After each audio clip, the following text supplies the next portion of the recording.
Hi guys, welcome to How to Solutions YouTube channel. In today's video, I'm going to show you how you can add Instagram link to your YouTube channel. Before getting into this video, must subscribe to our YouTube channel and click on the bell icon.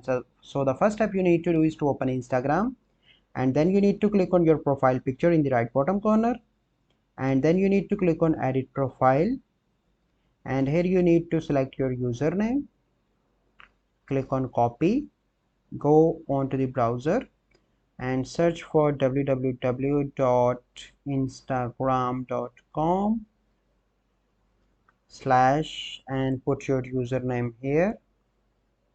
Okay, and this is the link. You simply need to copy that link.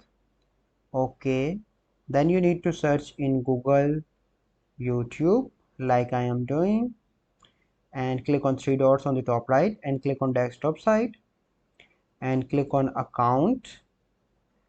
Okay, and then you need to click on your profile picture and click on your channel. Okay, and here you need to click on customize channel.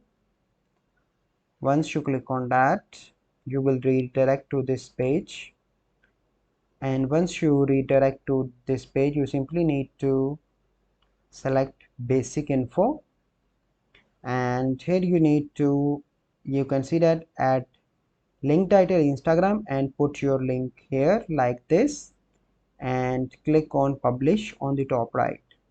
So you can see that the link is added. So this is a process by which you can add Instagram link to your YouTube channel. I hope you find this video helpful. If you find this video helpful, must like this video, subscribe to our YouTube channel for future videos. We'll see you in the next video. Thank you. Have a good day.